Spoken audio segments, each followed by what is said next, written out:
Kembali lagi. Bismillahirrahmanirrahim. Assalamualaikum warahmatullahi wabarakatuh.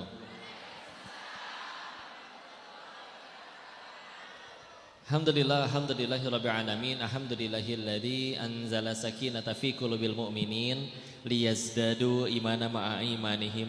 Segala puji hanya kepada Allah. Nikmat dan karunia-Nya alhamdulillah bisa kembali lagi ke Surabaya, ke Masjid Al-Akbar. Dulu ceritanya pernah tinggal di Surabaya 9 bulan, dari Maret 2019 sampai Januari 2020, 9 bulan. Alhamdulillah. Mudah-mudahan kita gak cuma ketemu di sini, tapi juga nanti ketemu di surganya Allah ya. Salawat dan salam semoga selalu tercurah pada junjungan kita baginda Rasulullah Muhammad sallallahu alaihi wasallam beserta para keluarga dan para sahabatnya, dan semoga Allah sanggupkan kita istiqomah meniti sunah-sunahnya insyaallah. Salam takzim kami kepada seluruh bunda-bunda yang dirahmati Allah, para tokoh. Bun, makasih banyak ini, alhamdulillah. Udah lama nggak jumpa, 5 tahunan dari terakhir di Surabaya. Sekarang terus masih istiqomah dalam kebaikan. Bunda Hasnia, Bunda Evi, bunda-bunda lainnya. Yang izin, saya belum sanggup menyebutkan satu persatu namanya, ya. Karena yang paling penting kan dimuliakan Allah, bukan disebut sama si Koko itu. Ya, si Koko mah gini aja, engkongko biasa ya, yang biasa jualan di pasar Atum. Nah, tapi ini ngaji di Al-Akbar ya. Tapi khusus juga alhamdulillah dengan teman-teman Darut Tauhid dan juga Mbak Enda dan semua yang sudah hadir, Masya Allah, jadi wasilah diadakan majelis ini. Mudah-mudahan kita bisa jadi pahala jariah bagi beliau. Dulu tinggalnya di situ Bu, di Ketintang. Samsat, tahu Samsat? Mundur dikit di seberangnya ada ruko-ruko yang ada apotik, kantor Darut Tauhid, PHD, Alfamart. Ya, di situ tinggalnya di kantor, ya. 2019. Waktu itu kantornya masih kosong, jadi ya tidurnya aja pakai kardus ya. Jadi ya alhamdulillah. Sekarang bisa ngaji bareng sama bunda-bunda, minta doanya ya. Jadi kalau ada yang ceramah gini tuh didoain Bu. Ya Allah, ini engkongko. Mudah-mudahan dia nggak cuma ngomong doang, tapi dia juga mengamalkan apa yang dia sampaikan. Saling doain ya. Sila. Apa judulnya? Muhasabah akhir tahun. Dari kata hisab ya. Memang hisab itu sebetulnya artinya menghitung. Pakai B ya. Kalau P bahasa Indonesia menghisab. Ya. Ini hisab ya. Menghitung. Saya mengambil nasihat dari Umar bin Khattab radhiyallahu anhu. Beliau menasihati al-qamakol yang artinya sering-seringlah engkau menghisap dirimu, karena itu akan memudahkan hisapmu nanti di akhirat ya. Jadi kita hitung nih, ukur nih, ini ngomong tujuannya apa, berbuat ini untuk apa. Maka saya tambahkan nasihat dari Imam Ibnu Hajar Al-Asqalani. Beliau menyebutkan waktu itu seperti wadah. Wadah, terserah kita kan mau diisi apa. Isi makanan, isi rumput, isi apa aja terserah. Ya udah. Nah, tinggal kita mau gunain waktu ini untuk apa nih? Renungannya ya. Kalau di masjid kan suka ada pengumuman ya. Inna lillahi wa inna ilaihi rajiun. Telah berpulang. Misalkan nama orang yang wafatnya, misalkan namanya banyak banget dipakai. Kan ada yang namanya sama ya, di mana-mana ada. Apa misalkan? Agus, jangan, Agus lagi rame ya. Jangan. Terlalu banyak Agus ya. Siapa ya? Budi misalkan, Budi. Kalau ada yang namanya sama ngapunten nggih. Ya. Misalkan ditanya, itu yang meninggal Budi yang mana ya? Terus ada yang jawab, itu loh yang biasa azan di masjid. Oh, Masya Allah.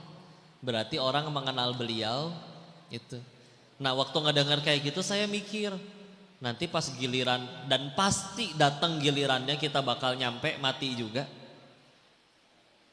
Terus ada orang nanya, itu Denis yang mana ya? Yang bandar judi. Nah, itu gak enak. Kok tapi kan koko udah tobat. Ya tapi nggak pernah dapat SMS selamat tobat Anda telah diterima, itu nggak pernah. Jadi ya mudah-mudahan sisa waktu yang sebetulnya mudah bagi Allah mematikan kita kapan saja, betul? Kok nggak mati-mati? Ya sudah, sederhana. Mudah-mudahan sisa waktunya benar-benar digunakan untuk tobat. Kita mulai dengan satu ayat Quran surat 35, surat Fatir, ayat terakhir, ayat 45. Kalau di Quran yang standar yang satu halaman 15 baris, itu di pojok kiri atas sebelum Yasin. Ya. A'udzubillahi minasyaitonirrajim. Walau yu'akhidullahu nas bima kasabu ma taraka ala dhahriha min dabbah. Kalau sekiranya kita manusia bikin dosa, balasannya kontan langsung hari itu juga. Hari ini maksiat, 5 menit kemudian ada balasannya. Kata Allah, tidak tersisa makhluk bergerak yang bernyawa di muka bumi ini. Berarti mati semua. Berarti kita nggak ada yang luput dari dosa. Dan saya, bapak, ibu, semuanya pantas mati atas dosa-dosanya. Pertanyaannya kan, ini kenapa masih pada hidup begini? Rame lagi. Ini ibu masih pada hidup ya? Oh, napak semua, tenang ya. Berarti Allah jawab sendiri, walakin yuakhiruhum ila ajalim musamma. Akan tetapi Allah akhirkan sampai waktu yang ditentukan. Oh, jadi bukan karena kitanya jago tobat, bukan karena kitanya jago menyembunyikan dosa, bukan karena kitanya bisa menyembunyikan aib, enggak. Allah lagi nungguin kita tobat, dah gitu aja. Kalau di luar sana ada yang lagi selingkuh belum ketahuan, bukan karena pinter dia ganti handphone, pakai apa, enggak. Allah lagi nungguin dia tobat, jadi belum dibuka. Yang korupsi juga begitu, bukan karena jago mencuci uangnya. Lagian uang kalau dicuci basah, gak enak. Ya. Maka karena Allah lagi nutupin. Nah, mau buat apa ini jadi hidupnya? Ya. Kalau pengen ngejar semua yang kita suka aja, oh bisa. Bisa. Tapi ternyata manusia tuh bisa bosen. Ibu doyan nasi goreng, makan nasi goreng yang sama setahun penuh, sehari 3 kali, gumoh, ya, muntah, ya, bosen. Jadi kalau misalkan ngapunten nggih, ada orang pengen kaya sampai nggak peduli mau nyuri, mau korupsi, mau halalin segala cara. Alasan pengen kaya tuh aslinya cuma satu. Karena apa? Karena belum pernah kaya. Iya betul. Nanti cari orang yang udah benar-benar kaya dari sononya, tanya, cita-citanya apa? Gak mungkin jawab kaya, mereka udah tahu kok. Semua restoran termahal dia udah pernah makan. Jangankan makan makanan restorannya, bikin restoran baru juga dia bisa. Jadi tahu, sama aja. Bisa jadi cuman mintanya, saya cuman pengen tenang, saya cuman pengen ada seseorang yang menyayangiku apa adanya, jelah gitu ya. Kita gak pernah aja ya. Ibu pertama kali punya handphone kan seneng, poles, balas WA sekali poles, lebih glowing daripada wajah ibu sendiri. Tapi handphone yang sama dipakai 5 tahun kemudian, lempar-lempar juga nggak apa-apa. Mejanya miring ya, saya ganjal pakai handphone saya ya, gitu ya. Saking ya udah be aja, beneran. Sampai seorang dulu ada pelawak zaman dulu, nama orang Amerika namanya Jim Carrey. Kalau bahasa Jawa Carrey itu ketinggalan sebetulnya. Ya. Handphonenya Carrey ketinggalan, ya agak ngapak dikit. Jim Carrey pernah bilang kayak gini, kalau bisa saya pengen semua orang itu kaya. Agar apa? Agar orang tahu bahwa bahagia tuh nggak di situ. Ya. Bukan berarti nggak boleh kaya, bukan. Tapi kan pertanyaannya nanti kita meninggal nggak ditanya saldonya berapa, Bu? Ditanyanya dapatnya dari mana, dipakainya buat apa. Jadi ibu mau sekaya mungkin ibu punya saldo 100 triliun di rekening yang ini. Rekening yang itu 12 triliun rekening yang itu. Silakan. Tapi ditanyanya dapatnya dari mana, Dipakainya untuk apa? Selagi dapatnya dari yang halal, dipakainya manfaat, mantap itu. Daripada duit cuma 1 juta, tapi dapatnya dari pinjol, dipakainya buat judol, rungkat. Ya. Udah mah sedikit, kiri kanan dosa lagi. Ya. Makanya karena belum pernah kaya, makanya ibu pernah dengar istilah OKB, tahu OKB? Apa? Orang kaya blow on. Kan kalau orang belum pernah kan bingung ya. Nyobain belum pernah makan all you can eat di situ.